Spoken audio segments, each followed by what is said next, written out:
Welcome to Just an Average Fantasy Football Podcast.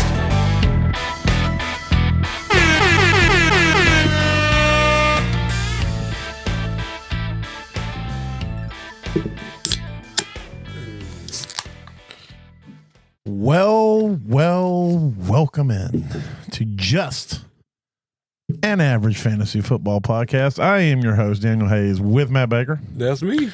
You can find us at Oh, God. It's been so long, man. I don't even know if I know where to find us. Hold on a second. Let me reset that. Look, we're out there. We're out there. Oh, my God. AVGFFPOD.com. There it is. Boom shaka. We also look for us on Apple and Spotify, just about anywhere you can get a podcast. We're on the Facebook. We're on, that's it. I think that's it. Well, no, I'm pretty sure we're still on YouTube. So go give us a like, follow, subscribe. Help us get this thing going. We are also on Blue Sky, but we don't ever use it. So I hate to tell you. Anyway, we're going to be breaking down the first installment of our draft series, which is only going to be really 2 shows, but it's going to be my phone just lit up because it thought I said her name and I didn't. Oh, well. I said series, not Siri. Yeah, look. See, and Apple phones are so smart. They just don't listen. Or they listen, but too good. They listen too good. That's what it is. But too good. We're going to be breaking down some info on the quarterbacks and some running backs. A lot of running backs to talk about and give a little bit of our insight of what I mean. We watched some film. We did some reading.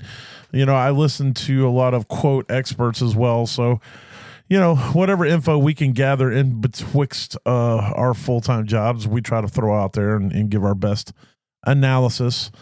But I'm not going to sit here and act like we sat in, the film room for hours upon hours either. So speak for yourself. I will say that I was quite, I'm going to toot my own horn a little bit. I went through the first 2 quarterbacks, just watching some highlight stuff and then just watching some quick game film. And a large part of the analysis that I came up with was also, of the pros and cons was very similar to what I found in some of the scouting reports from PFF and stuff like that. So I will say that, I'm basically a scout for quarterbacks. Makes sense. Makes sense. But yes, we're going to run through that. I do want to talk briefly. Speaking of quarterbacks, Joe Milton got traded. Joe Milton, and I think in a 7th, got traded to the Cowboys for a 5th. On the Patriots side, it doesn't really make a lot of sense to me. Outside of maybe they were just doing him a solid. I felt like they could have got a 4th round for him, had they pressed hard enough, or they could have just got a 5th straight up for him instead of having to burn a 7th. But the Cowboys, it does make sense to me for the Cowboys. Trey Lance is gone. They do need a backup. They do need youth in there. Yeah, Cooper's gone too. And Cooper Rush is gone. So they do need youth. They don't want to have to burn a draft pick on it. The Patriots are willing to move him. And it gives Milton an opportunity to possibly get some playing time if he can go out there and win the job as a backup, especially with, we know Dak dealing with injury stuff and whatnot. Last 2 years he's missed games. So yeah. And so that's out there. And we'll see how that pans out. I don't really think Milton's going to be an NFL quarterback, but I do bring it up a lot also because I think at the end of last season, I kind of gave you some shit because you brought up on air after week 18, Joe Milton playing week 18, where he looked good. I'll give you that, but it was week 18. Yeah, it was playing against backups and all that. Yeah, definitely. But he put good film out there, and somewhere in our last shows, you just mentioned that maybe Joe Milton, we were talking about quarterbacks moving and things like that. And you said, well, maybe Joe Milton gets traded. I'm like, they ain't going to trade Joe Milton.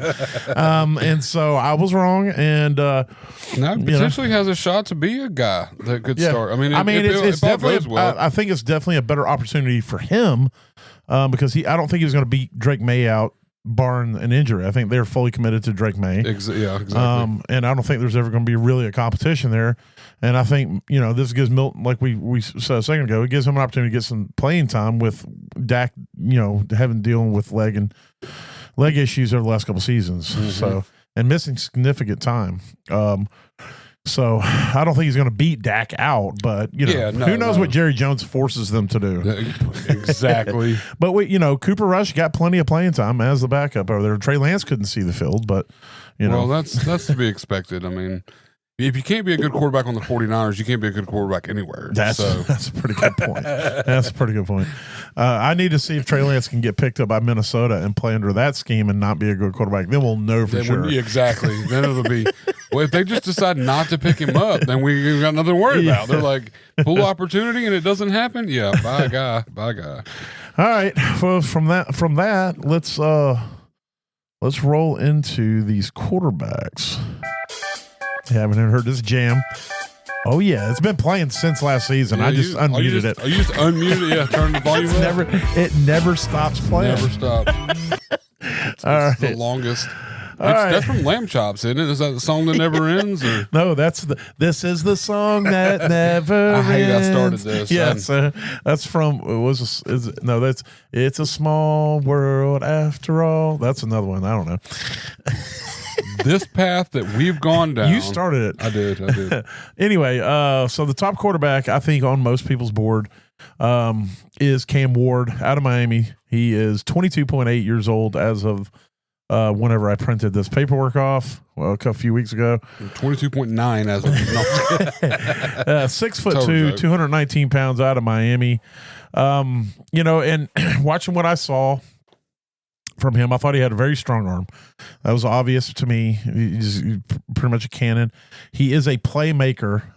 He will absolutely make some plays. He reminded me a lot of Caleb Williams and his ability to work off schedule and make things happen when stuff starts breaking down. And he has really good anticipation, especially over the middle of the field with his receivers. He hit these guys in stride, and just giving them opportunity to explode to the end zone. But back to his playmaking and working off schedule, I just thought he played a little too much hero ball, which is common against these uber athletic guys who in college and most likely in high school have been able to just make things happen. They get stuck in this idea that no matter what happens, they can make it happen. And that doesn't generally work well in the NFL, as we saw with Caleb Williams this last season. A lot of them get humbled. I mean, Baker was similar now too, and you see it's taking what 3 Cam was years? Like that too. Yeah, Cam got humbled. So sometimes the talent's going to show. They just need to realize that it's not just them. It's more of a team sport than they had to do in college. And his decision making when he's trying to work off schedule, a lot of times, if he's on schedule, I thought he was really good. He made great reads, but when he was off schedule, sometimes he would try to force the ball and throw some picks. And to speak to that too, sometimes he got happy feet when he should have stayed in the pocket and it wasn't necessarily collapsing completely.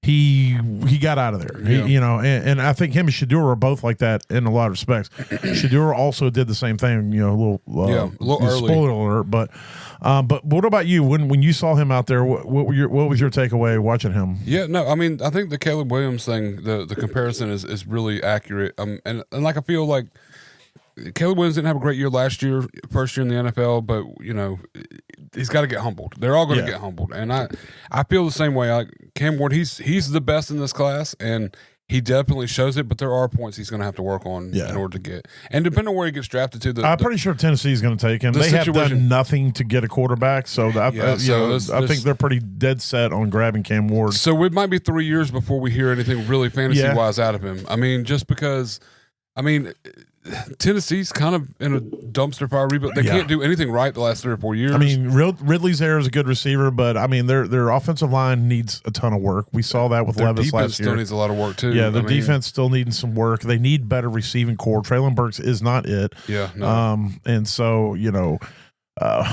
they're definitely in a full rebuild, and he's not going through as good a situation as what Caleb went into. No. And so we don't know a lot about this coaching staff and what they're going to be able to do.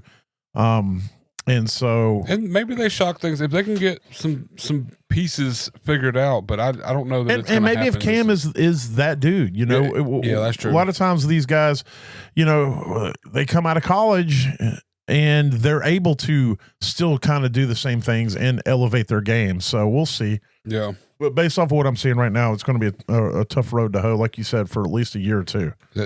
Fantasy wise, I mean, he may still put points on. I don't know. It's still a lot. I mean, if you're in a super flex, talking about fantasy, if you're in a super flex dynasty, he's probably, for me, the number 2, 3 off the board. Depending on which running backs, depending on what you need. Yeah, I would take him over Ted if I needed, And we'll talk more about the wide receivers down the road, but I would take him over all the wide receivers in a super flex. Yeah. And if you're not going to compete this next year, right, he'd be a smart pick early anyways. Yes. Holding out for a year anyways. Yeah. So I would take him number 2 in a super flex where I'm desperate for QB. And I would take him 3 in any other super flex as far as a non-super flex second round, is where I would say maybe again, if I'm super desperate at the end of the first, but I just can't see taking him taking any of these quarterbacks in the first round in a single QB. Yeah, no. Anyway, so that's that on Cam Ward. I should say these are not our rankings or anything. These are just us talking. We don't rank, and we will come out with some sort of a rank after the draft that we feel more comfortable, because again, we're not breaking down film till the nth degree. So I would have to look at tons of other rankings to kind of get a feel of the rankings. Yeah, and so it's not something I'm comfortable with trying to do before the draft. But either way, so the number 2 quarterback we're going to talk about is Shedeur Sanders out of Colorado, obviously the son of Deion Sanders. He is 23.1 years old, so he's a little bit older. He is 6'2", 212 pounds. My takeaway from him is he's extremely accurate, and he has very good movement within the pocket. And if the O-line holds up and he works on schedule, he can be he can be an elite processor in the short to mid range, and he can even process the deep. But that is one of his weaknesses. I think it's the first thing that popped off for us is that his arm strength. He's just not a downfield thrower. He looks like he's struggling trying to push it past 15, 20 yards, trying to get it downfield. It doesn't look comfortable for him. I'll put it that way. Yeah. But he does protect the ball well. So that's good. But on the other side is, I think he holds the ball. Sometimes he holds the ball too long. He should just throw it away or get it out quicker, make his reads quicker. And his release time is slow. It's not necessarily a death knell. Cam's release time was like 5 minutes for he to get rid of the ball. Was it that short? Man, I felt like it was. Sometimes I could go to the bathroom, get popcorn, and come back, and he'd start his throw. Yeah, he'd still be halfway through it. Again, same thing as with Cam Ward, is that he would sometimes play hero ball, and then we talk about the arm strength. But I will say, in his defense, his O-line was hot molten garbage. He had to play hero ball a lot of times. Yeah. I would love to see what he can do behind a solid O-line where he does not always have to move outside the pocket, always have to look downfield, always have to force the ball and make things happen. He had some really good receivers at Colorado. Obviously, Travis Hunter is elite. And so he did have that going for him. But, I think that his more than Cam Ward, his situation where he goes is really going to dictate to me how much confidence I have in him. Yeah, or any kind of value too. Yeah. I mean, realistically, if he goes somewhere where I trust a coaching staff and I feel like they're going, I don't expect him. I don't want him to start year one. Yeah, I want him to go somewhere where he's got to play behind somebody and he doesn't have to go out there and get beat down, because he needs an O-line. He needs to work on schedule. He is not somebody I want to try to be out there making plays on his own as much as possible. Yeah. So no, I agree with that as well. I mean, he definitely is going to need some time, at least off field, and getting the feel for the team and getting stuff situated. Shit situated. I don't know why I was trying to censor myself, but I do feel like he's probably going to end up somewhere that he's going to be forced to. Going to be thrown under. Yeah, they're going to draft him like Cleveland or somewhere like that. Yeah, he's going to have to play week one. Yeah, he's going. I mean, maybe the Giants, because I don't know if the Giants going to take a QB now. They signed Russell and Jameis, but you don't ever know. I didn't think the Falcons were going to take a QB last season, and I still don't think it was the right choice in the draft where they were drafting. But now it looks like maybe it's like, God, I'm going to go on a little bit of an off tangent here. Everybody's like, well, you see, that's why the Falcons took that quarterback. Okay, fine. Then why the fuck did they go get Kurt? Why they pay that and much money? And why they pay that much money? Okay, if they didn't trust it, Why the fuck? Because now they're going to have a $60 quadrillion fucking backup on the roster, and you're going to try to tell me, oh yeah, well they were ahead of everybody. No, they went and signed this guy, and they realized they fucked up. Yeah, and then they try to cover their ass. So either way, the draft picks a fuck up, or the signing of Kirk's a fuck up. You can't have it both ways. You can't have it. Yeah, it could have been a cheaper, shorter term deal, and still been big money for Kirk. You know what I mean? It still worked out where they could have had him for a year, or they could have just not signed him. They could have said, you know what? We're going to go draft a quarterback. Yeah, you know what? Let's give me Desmond Ridder back. But anyway, so I'm worried Shadir's going to end up somewhere and be forced out there. But hopefully he can, if he ends up, like there's reports that he might end up, him or the next guy we're going to talk about might end up with the Steelers. I think that would be a good situation for him. So yeah, I mean, just depends on how far he falls in the draft. They're pretty decent with their O-line, and I mean they got talent in receivers and stuff, so it can highlight him, and a great coach, Tomlin. Yeah, no doubt. All right, next guy is Jackson Dart out of Mississippi, 21.9 years old. All these guys are 6'2". All the guys we're going to be talking about are 6'2". 6'2", 223 pounds. I came away with strengths. Again, he had great anticipation. He was a very good distributor of the ball. He did not lock in on receivers. He would throw to the open guy. He's got good feet. He will scramble. Move the ball. The offensive system he played in under Lane Kiffin has been known to make quarterbacks look a whole lot better than they are. So that is, to me, a drawback. So that's a little worrisome. It came out of the same system that Matt Corral was in and dominated, and then he turned out to be straight doo-doo cheese. Not anything really. So, and the other thing is that he is a distributor, but he doesn't always go through his complete progressions. Sometimes he will.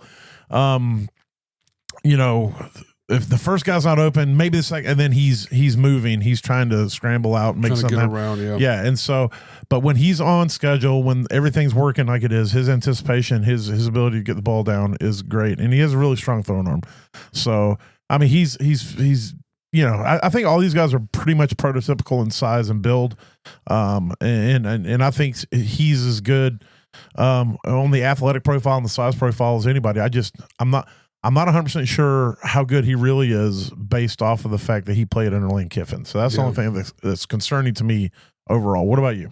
No, very similar. When he did run, he seemed to run kind of big. Like he liked to throw his shoulder into it, kind of like that's not going to fly. It's never a good Josh sign. Allen. Exactly, that's what I'm saying. It's never a good sign, even though he is a little bigger than the other ones. I mean, he's got like 10, 12 pounds on him, but he's throwing it around a little worrisome to me. Like, you don't want your quarterback to get out there and drop his shoulder and Tua it out. You know what I mean? So that was my kind of worry. If he brings that into the NFL, we could see him being 3 weeks on the bench and a lot of downtime, injuries and stuff like that. So. And then the last guy I want to talk about, really, for the most part, is Jalen Milroe out of Alabama, 22.3 years old, 6'2", again, 217 pounds.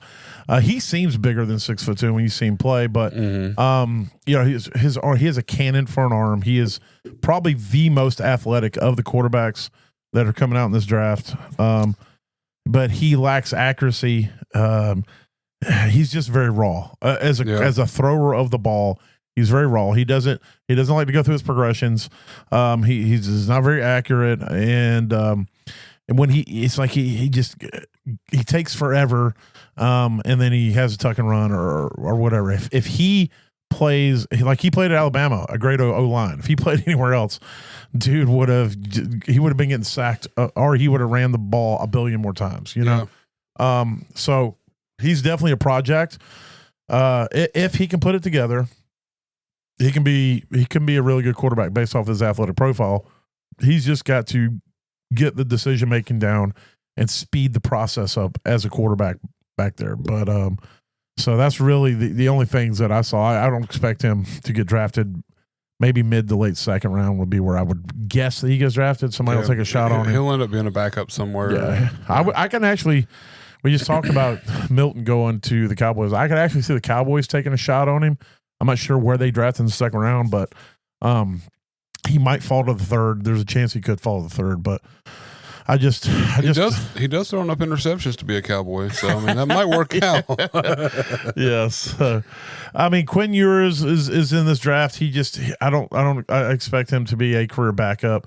Riley Leonard out of Notre Dame's down there who's flashed might be something, but I didn't see a whole lot out of these other guys for me to go, oh wow, this guy could be a dark horse. It just wasn't something that I saw. So Dallas has got the 44th overall pick, so that'd be what, 10th in the second round? Yeah, he won't get drafted that high, so they wouldn't take him.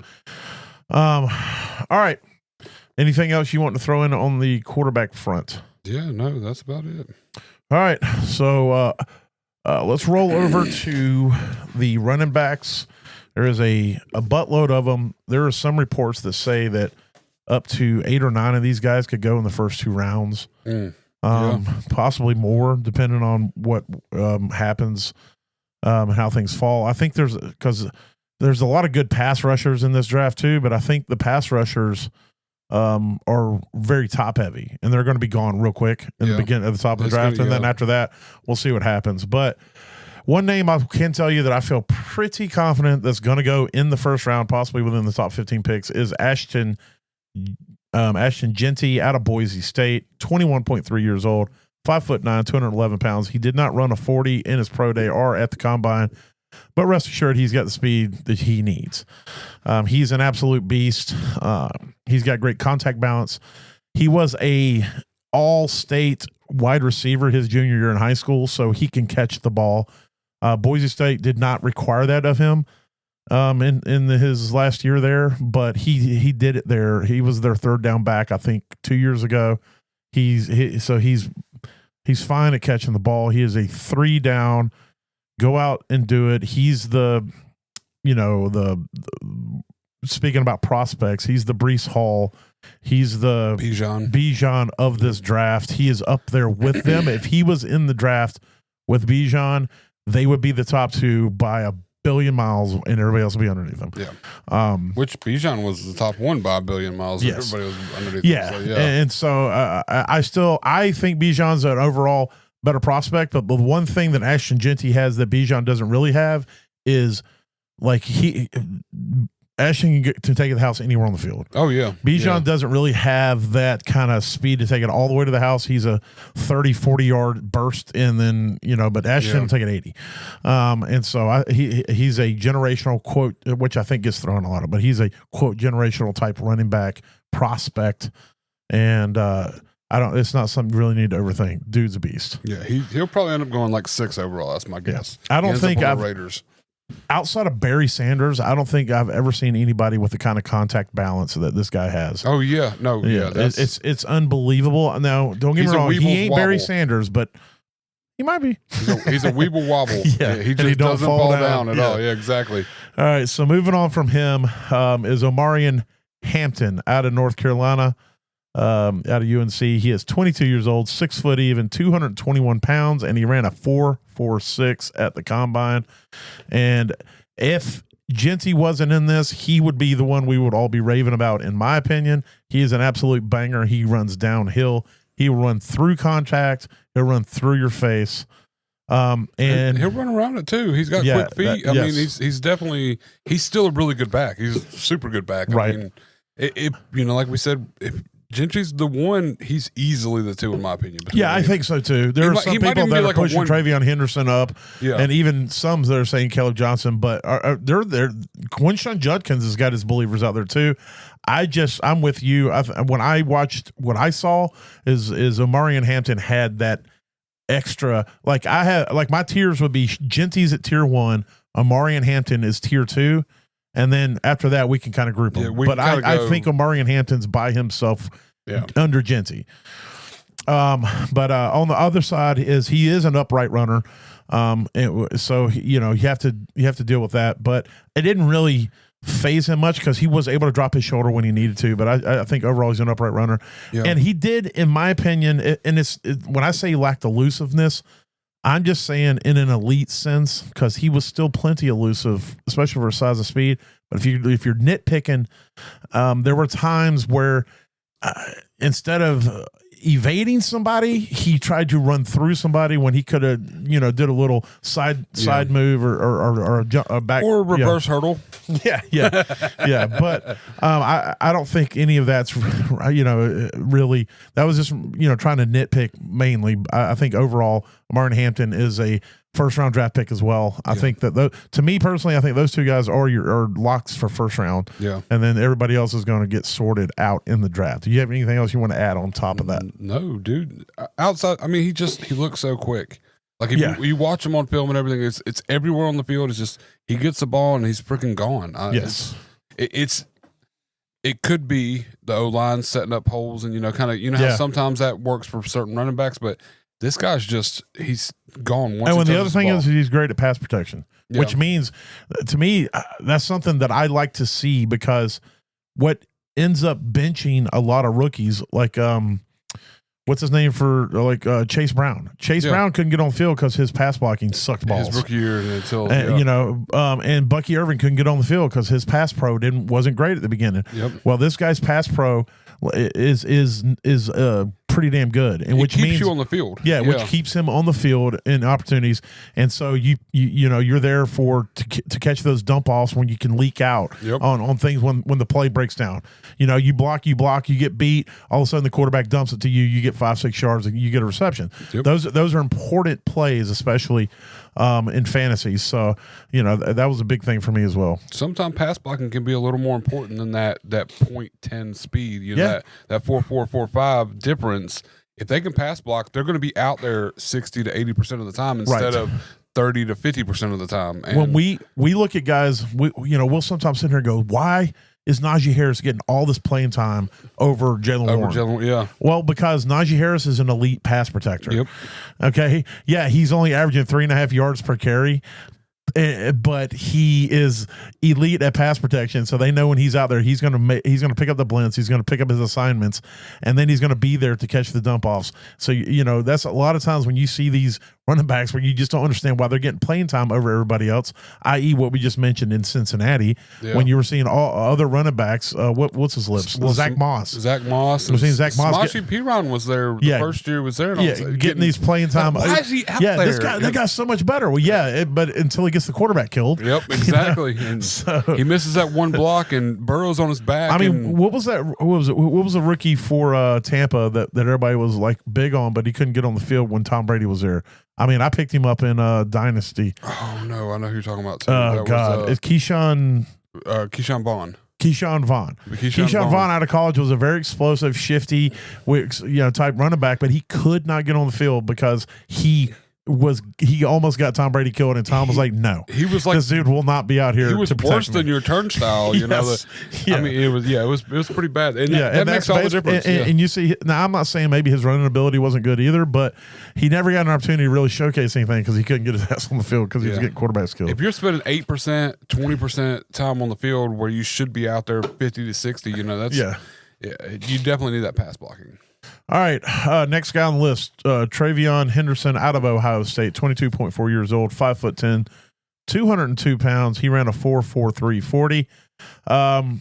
I felt that he was very creative in situations where you're just like, you think he's hemmed up, and then he would find a way to either he would try to go through, around, or over defenders. He's very patient. He liked to sit back and let his blockers set up the block.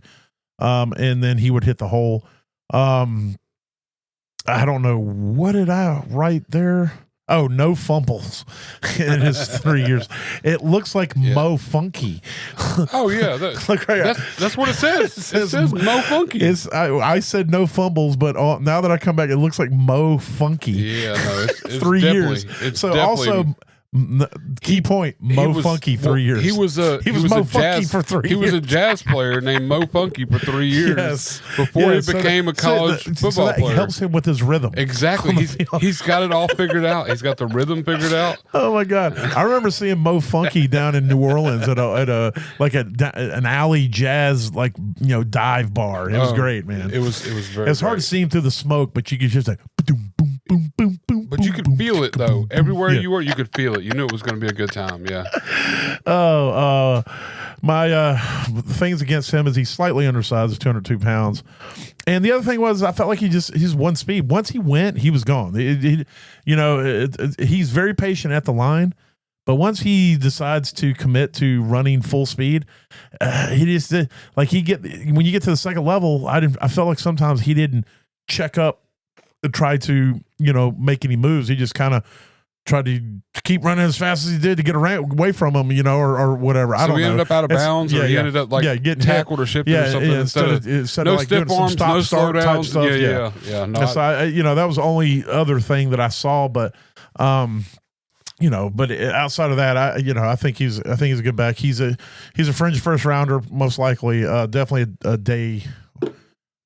They do the second round on the day too, so he's definitely a day 2 pick at worst, in my estimation. Well, Minoski will pay me $20 to say he's the best running back in this class because he's from Ohio State. So yes. He will be on Minoski's team, no matter where he's drafted, no matter how it goes. Absolutely, he's going to Minoski's first 3 picks. Justin Fields. Yep. Travion Henderson. All day. Oh, no, he'll get Jamar Chase. Oh, he'll definitely get Jamar Chase. But in our Dynasty League, he's probably going to go after Travion Henderson with his first round pick. I forget about that. He's just going to go right for him, right off the rip, and be done with it.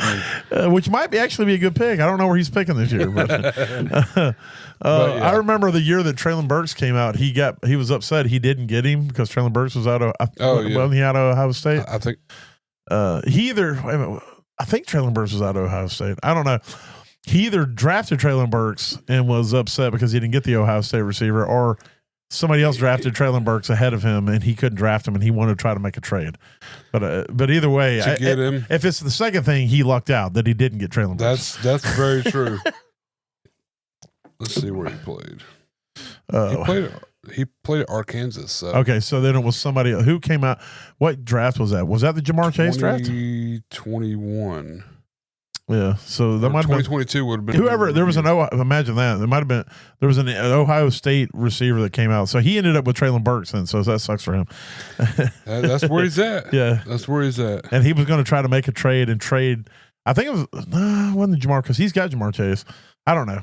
That's weird. Nobody gives a shit about this. Jackson Smith was the same. It was that same year, possibly. And he was Ohio State. Smith and Jigba. Yeah. All right. Moving on to the next guy on the list. Oh, my bad. Did you have anything besides saying that he's the greatest running back in the history of the world because he's out of Ohio State? He is. I just wanted to put that out there. I want to make sure that it's in the universe so that yes. All right. Yep. Was that it? No, that's it. Yeah, that's pretty much all right. it. Next guy on the list is Caleb Johnson out of Iowa, 21.6 years old, 6'1", 224 pounds. He ran a 4.57, and the thing that surprised me because he looked faster on the field than he did on that 40. He was one of those that I thought he had breakaway. He would break away from defenders. He'd make long runs, and so that was a little bit surprising.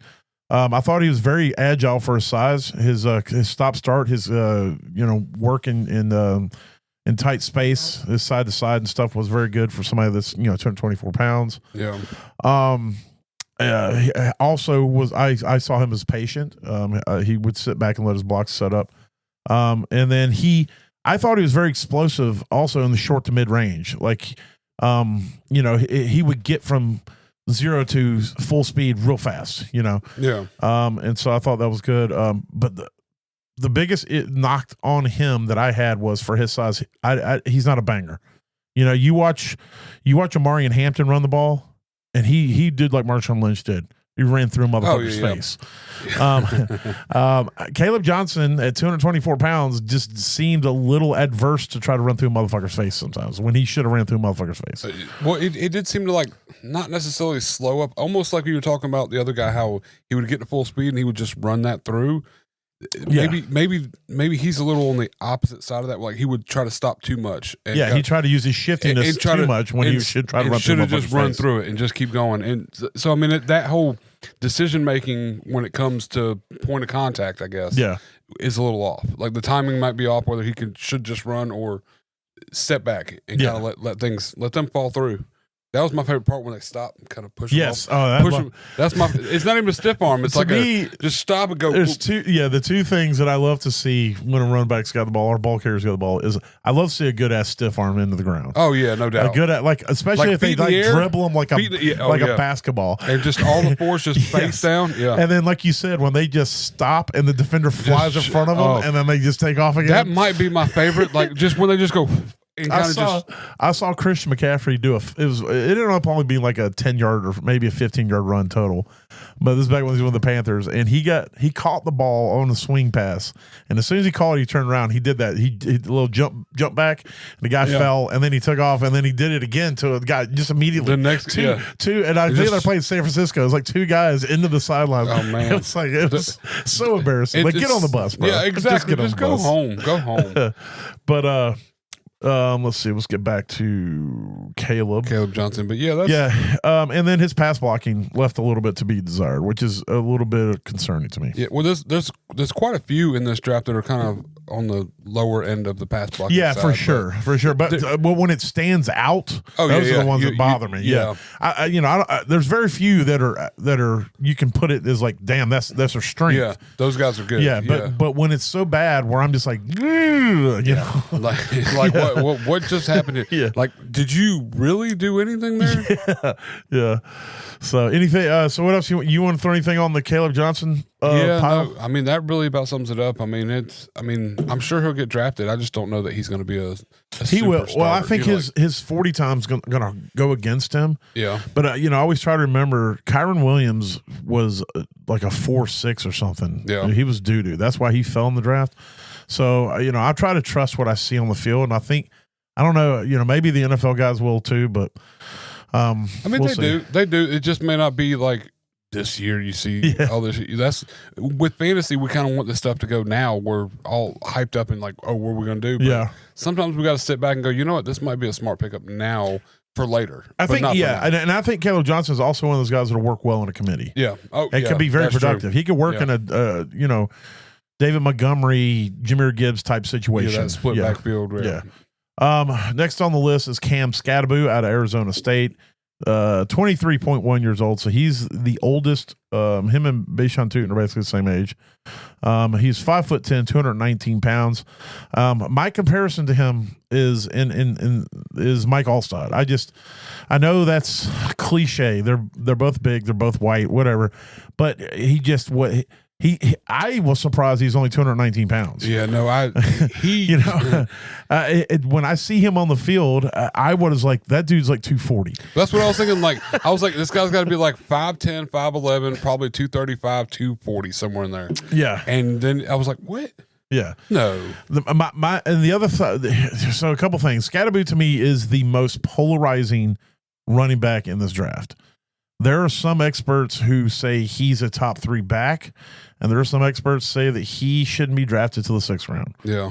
So he's one of the few that I'm going to have to let the NFL tell me, because his draft capital and his landing spot are going to matter. If he gets a 6th round pick for some crap whole team that's got 2 other running backs, then I'll be like, all right, well, he most likely won't get the opportunity to be anything. But if he goes somewhere where he's going to be an earlier round, if he's within the, 3rd round would be probably where I would guess he's going to go. Excuse me. And he can get somewhere where he's going to be used, because he is elite in short yardage situations, in my opinion. And I think he's an elite pass catching back. That was the numbers that he put up in the college, or you don't see a lot. Like even in the good pass catching running backs that you just don't see a lot. I can't remember the number, but I'm pretty sure it was like 800 yards he put up this last year in receiving. Oh wow. Or maybe it was 600. But either way, it was a lot, especially for a college receiver. Yeah, it's still really good. My notes on him are elite pass catcher. I don't know what his top speed is. Reports are it's probably around 4.6 is his 40, but he gets to whatever his speed is in an instant. And it doesn't matter what's in his way, he's still going to get to that speed. Yes, if that makes sense. True. And he runs through. You cannot arm tackle this guy. He will run through. His legs never stop moving. He will get yards. He will rarely be stopped at the line of scrimmage. when even if he stood up, he's rarely going to just only or not get you in yards. His contact balance, I would say, with Ashton and Genty, they're both their contacts are comparable. Like like you said, they weeble, they wobble, they don't fall down. Yeah. You can hit these people and he just doesn't go down. Like the difference I saw between Genty and Scatterboo as far as like contact goes is Genty took the hit, kept his balance and pulled through it. Scatterboo literally hit him back as they were hitting him. Like it was a completely different. Like I'm not trying to comparison them because Genty's far and away a way better running back. Yeah, no, I'm just talking about as far as like he can, even if he got hit from the sides, he would stay up. He's and like you said, it's definitely straight on. He's so brute, I guess would be the best word. Like he's definitely a brute. Every one of his runs were brute. Where Genty's more finesse, Scatterboo is brute. He's taking every hit and he's using it to his advantage more so than allowing it to take him to the ground and all. Right. But he had 605 receiving yards. 600. That's what it was, not 800. But it's still really good. I mean, considering that's what I was in the process of doing too. Yeah, I got you. But again, so my negatives against him were his speed. He doesn't have breakaway. Get down the field speed. He's a guy who his breakaways are going to be 25 yards. Yeah. The other thing is that outside of his contact balance and his ability to run through a motherfucker's face, it just doesn't seem like he should be able to do what he's doing athletically. Like you see him on the field and you're like, okay, and then how did he juke that guy? His juke took 5 minutes. Yeah, like how did he make that guy miss? He telegraphed it to the guy in the nosebleed. Was like, hey, he's about to juke, and somehow the dude missed him. And so it was. I think it's more luck opportunity that let him know. What I think is, defenders run up and they're like, this guy can't juke, and then he jukes, and they're like, okay, that guy holy can shit, juke. he just juked. He didn't seem like he's a try hard who's going to outwork everybody all the time. And I hate to be so cliche, but that's what he is. He's a grinder. He's gonna show up. He's gonna every play, if he's on the field, no matter if it's the first quarter or the fourth quarter, it's going to be 100% of everything he has every single time. He could end up being drafted by somewhere where he ends up maybe not for his talent wise, but for positional wise, he could end up being just as good as Genty as far as the draft pick goes in fantasy. If he gets it, I don't think so. I don't think there's anywhere he can go. He can be as good as what Genty is, unless Genty goes to unless Genty goes to the Falcons. Oh yeah, that would suck really bad for all the way around. But I don't think there's. I don't know. I just don't. I don't see a. Like I see, I get what you're saying. If he goes somewhere, he starts and Genty starts. You're saying because of his pass catching and all that stuff that fantasy wise that he can compete. I just I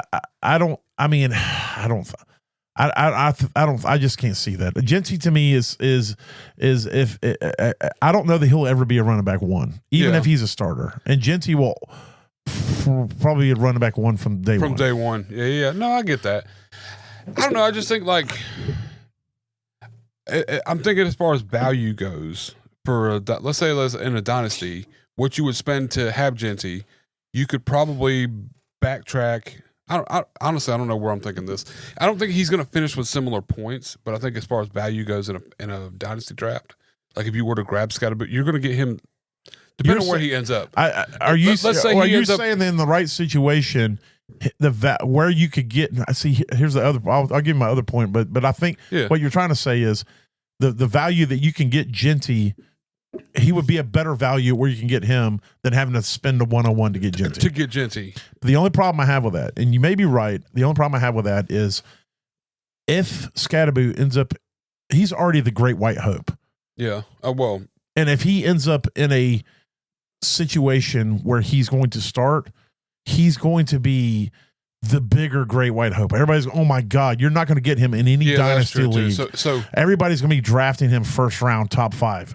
No, hands down. It's not even going to. Yeah, he's going to be. You're going to spend the value anyways, no matter what. Yeah. You know, and I'm not trying to make this as racial, but it's what happens. Lad McConkey is the great white hope of wide receivers now, and he's a very good receiver. But you can't get him anywhere for anything close to his value. Yeah, because most people are just like, oh my God, Lad McConkey is going to be greater than Jerry Rice. Yeah, look what because of what he did in 1 year. Because that's just the nature of. And that was a situational thing for him too. I mean, no doubt he's a good receiver, but all the stars lined up for that team. Oh yeah, him being there. Well, Lad McConkey's skill set works very well with everything that's going there. You saw oh my God. What's his name? The one in Chicago.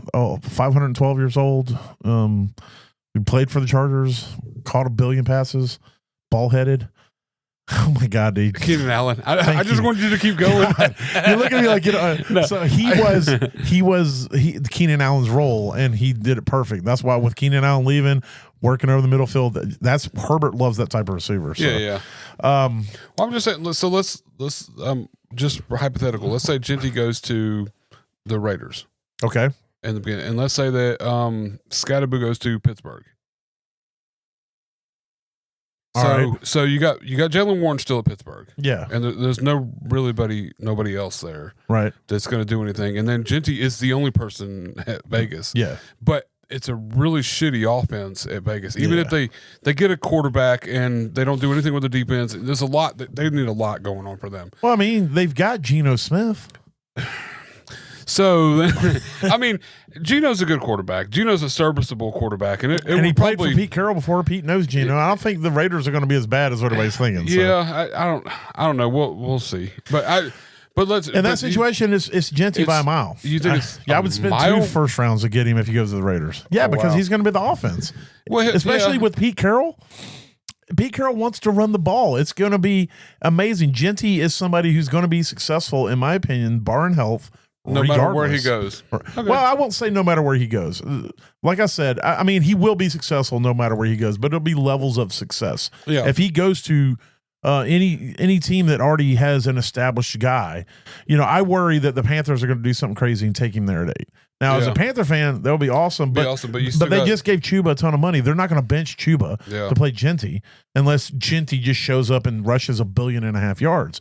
And so now you're going to have a committee there. And they also went and picked up Dowdle. Yep. So I don't think the Panthers Brooks are going to do it. is still there too. Right. And then you have another situation is Miami at 12. Yeah. If Miami takes him at 12 with Achane, they're definitely going to want to run some sort of thunder and lightning type thing. Which that might not be that bad though. Right. That might be good for Achane and Genty, but there's situations where it's going to cut in. And so in that instance, then I'm a little worried, and that's where Amarian Hampton will come into play. Yeah, because if Amarian Hampton ends up in Dallas. Yeah, as the dude, and Genty ends up in Miami or ends up, somewhere like that, or what we just talked about, then I might take Amarian Hampton over Genty. Yeah. Oh yeah. Especially in redraft. Yeah. So I don't know, but then you look at situations where I was trying to think. There was a running back that got drafted, and everybody's like, "Oh my God, the dude's never going to see the field," and then he took the job immediately and dominated, and I can't think of it now, but I can give you a linebacker instance. When the Panthers took Luke Kuechly at linebacker, they had John Beeson, a middle linebacker. Yeah, and nobody understood why the fuck the Panthers took Luke Kuechly when you got John Beeson, who was at that time one of the top 10 middle linebackers in the NFL. And then John Beeson blew his Achilles or some shit, or maybe it was his knee. Like, I think it might have been in training camp. And anyway, Luke Kuechly took over and never looked back. Yeah. So you don't ever know what's going to shake out. But But but I don't know if Scatterboo went to the Cowboys and they didn't do anything else at running back, and Genty goes like we talked about, I would still take Genty with the 101. But like you said, Scatterboo might end up being a better value late if he's going to be the Cowboys' number 1 running back. You know what I'm saying? If he's going to turn out to be that, right? That and so, and so it just, a lot of it's going to have to determine. Again, we say this all the time. It's going to have to determine where they land. The draft is going to determine a lot of what their value is. But I think, if you look at Bijan got drafted by the Falcons, and we're like, why? They already had a running back. Yeah, and Bijan's is good enough that he's, we see that it didn't really matter, ultimately.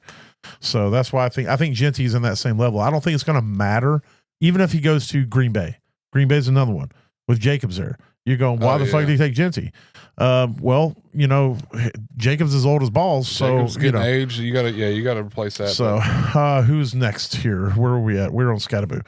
All right, number 6 is Quinshon Judkins. Quinshon Judkins, yeah. I like him. He finishes runs very well.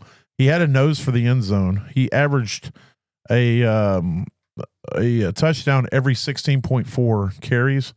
So to me, I do look a lot into what they do inside the red zone, inside the 10 zone, the 5 zone, and how productive they are to get touchdowns, because to me that's very important for a running back, which is sometimes a deciding factor for me on whether I will take a guy. If he had three touchdowns his senior year in college, but 1,200 rushing yards, you're like, wow, this guy's really good, except for when it gets time to put points on the board. And so that, I do like the fact that he had a way to finish and get those points. But the problems that I had with Judkins, I didn't think he was very explosive, even though he did run a 4.48. He's one of those that just did not show up on the field to me. That speed, that 4.48 speed, I didn't see it. And then he's another one that there's nothing particular. Oh no, I'm sorry, I was looking at the wrong one. He's not explosive. Sometimes he faded in big games. In 5 of 9 conference games, he averaged under 4 yards a carry. And so, you can take that for what it is. I did not look up what 5 of those were. That was not my stat. I found that stat. So, yeah. But it did tell me that there were times where he just wasn't, necessarily dominant when he needed to be. If you look at, again, we talk about Ashton Genty, you go look at what he did because he played at Boise. You go look at what he did against top talent. Yeah, he beat the shit out of them too. He annihilated all the time. Yeah, not just some bad, of the time. good. He didn't give a shit. Yeah. And so but with him, sometimes that wasn't it. But I think we both noticed the same thing independently as far as his speed. Yeah. Because you were like, what was his 40? And I was like 4.48, and you're like, it does not look like that. Yeah, on it tape. doesn't look like that at all. And so, that was a big red flag for me, because it's like, is he not giving it everything? Is he not always committed? And so I don't know. Well, this is another guy that Minoski has reached out to me and asked me to, hype up a little more. He's the number 2 running back in this draft class, just in case anybody was wondering. Yeah. For no real reason other than talent. Of course, that's what we talk about here is talent. So. All right, number 7 on the list is Devin Neal out of Kansas, 21.6 years old, 5'11", 213 pounds. He ran a 4.58.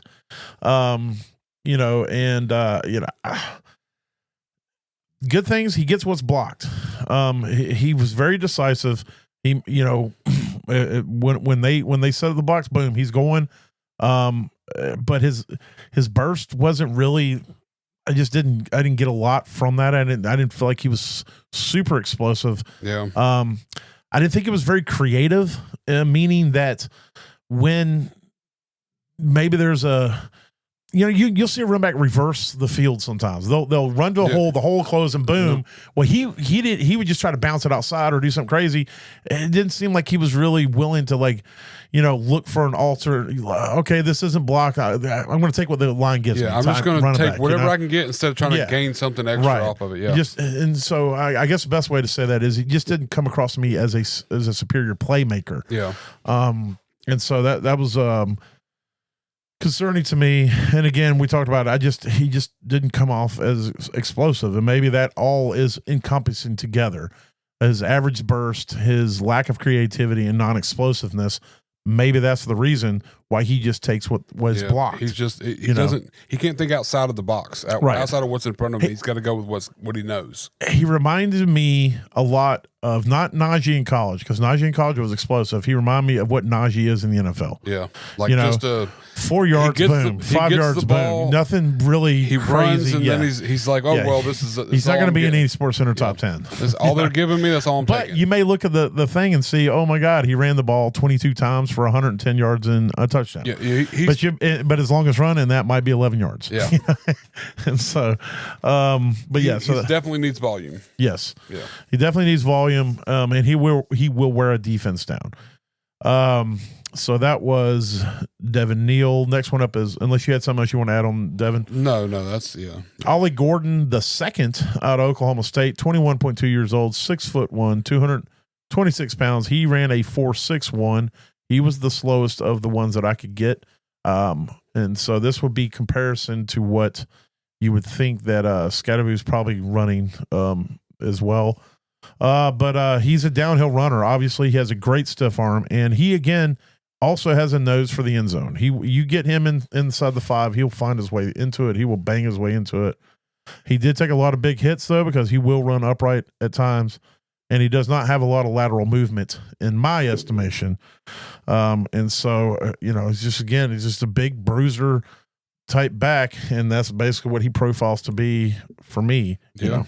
I mean, he felt. I don't know. He felt slow to me over his speed. Like there was times when you could see him get up and go, but it still didn't. I mean, 4.61 is definitely. That's what I'm saying. It didn't feel like your running back speed. Like there's some guys that are ranked a lot lower than him, in my opinion, that just feel bigger and faster, even though they're not. Yeah, well, I mean, based off the rings we're looking at, we're about to hit some guys here real quick. Dylan Sampson out of Tennessee, 20.5 years old, 5'8", 200 pounds. He did not run a 40. That I could find. He may have ran at pro day, but I didn't look into it. But he's very shifty. He's quick in space, but he does fumble the ball. And here's the problem I had. He would not hit the hole. Like he's like a punt returner. He's like a kick returner type guy to me. But when you're a running back, you got to run what's schemed. And then if it's not there, then you figure shit out. He was figuring shit out when shit was schemed was there, and I'm just like, hit the hole. And 4.42 at pro day. Okay, so he's definitely got the speed. He's definitely got speed. Yeah. I mean, the speed was on tape, so I figured he's fast. And then he, again, about not hitting the hole. A lot of times he wouldn't follow the block. Yeah, and it's like, to be a good running back, especially if you're only going to be 200 pounds, you need space to work. You need to follow the block. You need to hit the hole that they make for you, instead of trying to dance in the back and try to make people miss when you didn't need to. Just make it, get upfield. All right. So next guy, we're going to kind of hit these pretty quick. RJ Harvey out of UCF, 24.1. He is the oldest running back of the top ones that's coming out. 5'8", 205 pounds. He ran a 4.40. I thought he would drop a shoulder. 205 pounds. He was a bruiser for his size. To me, this guy could be, RJ Harvey could be somebody we never hear about again, or he could be somebody where we're like, holy shit. This guy's starting. Yeah, he could be like a Bucky Irvin type, where we're just like, he kind of comes out of nowhere. He has that ability to me. He's probably my favorite late down the list running back. I like what I saw out of him. And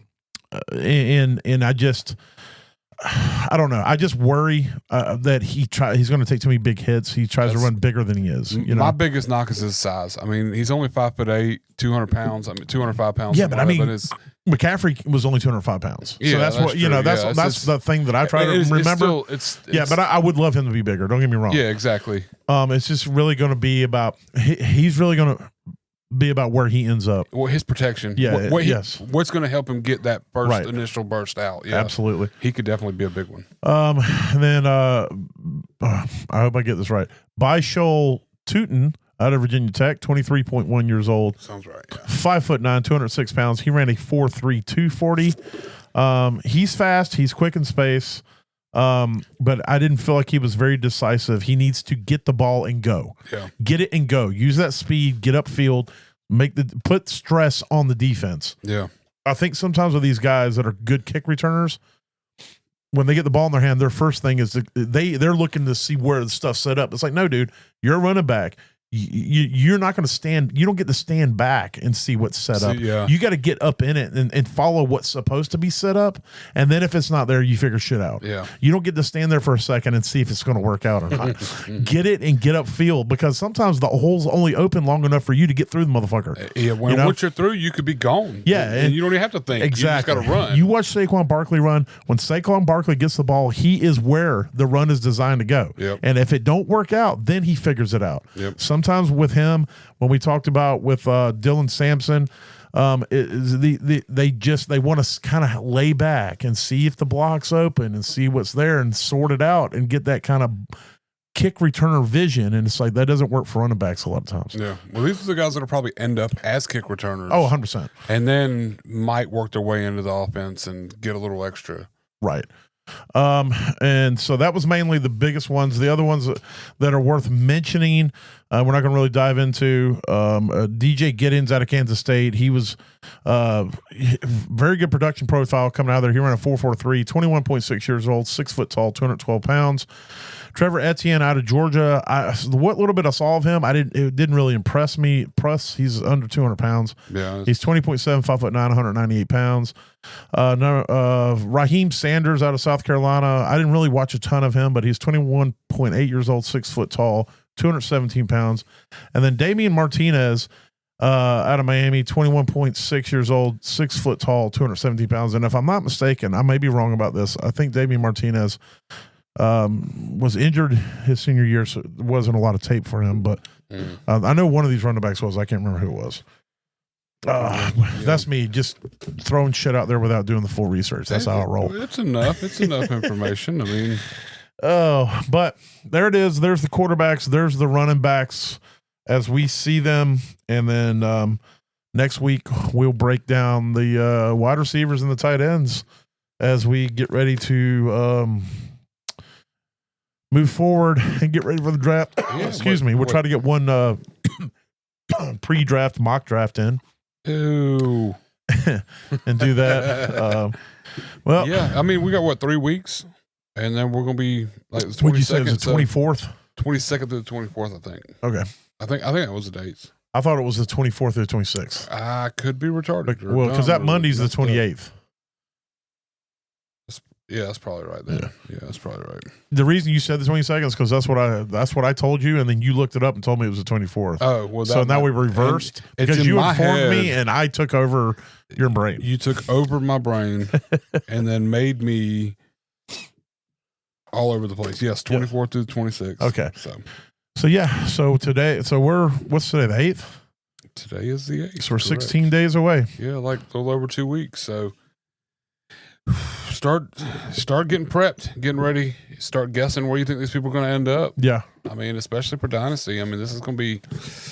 Yeah, I'm excited for the running backs. I have I got a couple of dynasties that I've been rebuilding. I think we're in both of them where I've got early round picks, and the way that I do it, when I take a rebuild, the first thing I do is burn away all the running backs for capital. I don't want any running back on the roster that's worth a damn. Yeah. Because by the time my team's ready, they're going to be old busted anyway. And I need capital. But now I'm primed. You're in a place. Yeah. And so now I'm in a place where if I can get 2 of these running backs and they play out, I'm not saying I'm winning the championship next year, but I'm on the up. You're going to let them know you're there. Yeah. You're going to let them know you're there at least. I won't be at the top of the draft next year. Yeah, exactly. If everything works out. Exactly. And so I'm excited. This is a good draft. This 2025 draft is a good draft to need running backs in. And so it's not a good draft. You need wide receivers. I'm going to tell you that. Or quarterbacks. Or quarterbacks. Or I mean, even really tight ends. I mean, at the top of the draft. There's a couple at the top, but I mean, outside of that, you better hope you drafted some wide receivers last year. I do want to throw this out there for anybody listening. So I had a league that I bounced out of because there was a trade that went through that the commissioner was involved in that was.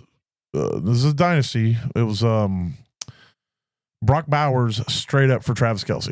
Now, anybody who knows anything about dynasty, you know that that's a shit trade right now. Yeah, we're not talking about Travis Kelce in his prime. We're talking about Travis Kelce at the tail end of his career next year. Yeah, and even if he was a top 5 tight end last year, the distance between number 5 and number 1 in just a season a lot of times is pretty big, and he wasn't even close to Brock Bowers' level, and moving forward down the road. But either way, that's not nearly the point. I'm not here to argue the trade.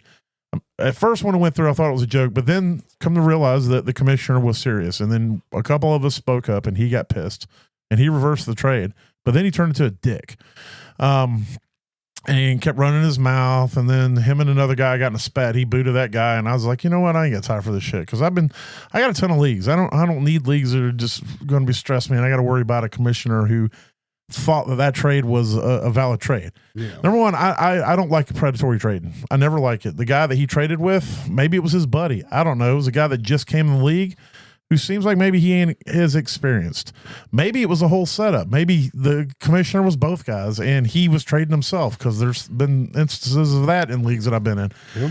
But if you're going to commission a fantasy league, if you're going to be a league commissioner, you have to have some kind of integrity yourself. I have, and this, I don't want this to be me tooting my horn, because this isn't me tooting my horn. I learned this because I listened to other podcasts about being commissioners, and because I wasn't raised to be a fucking, predator. But if everybody wants to win, I get that. Everybody wants to win their trades, and I have taken people's heads off in trades. I have done that. Don't get me wrong. But it's people that were, quote, experienced, and that was their deals.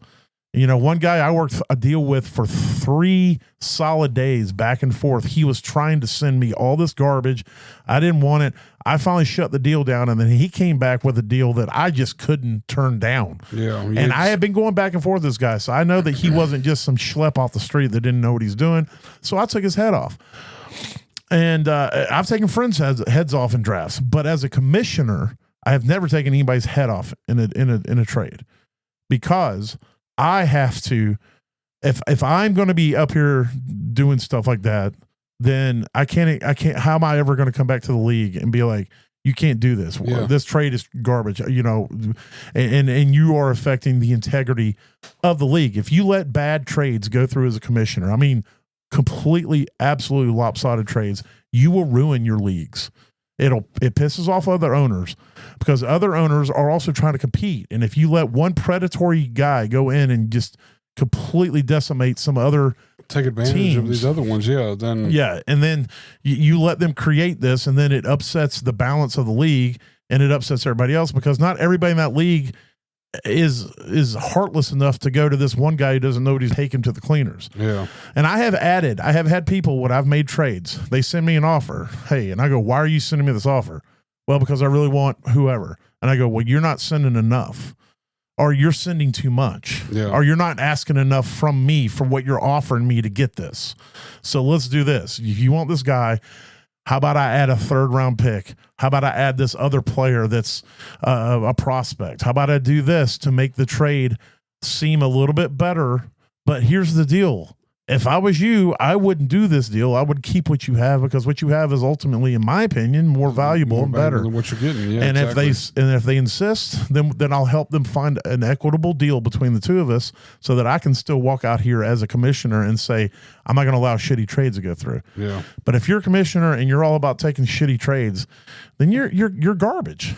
If you're a commissioner who's all about just putting together a league so you can go in there and scam people out of money, or scam people, whatever, or you and your buddies can try to do super things, you're garbage. Like, we live in a world, bro. I don't know if you noticed, but this world's kind of falling apart around us.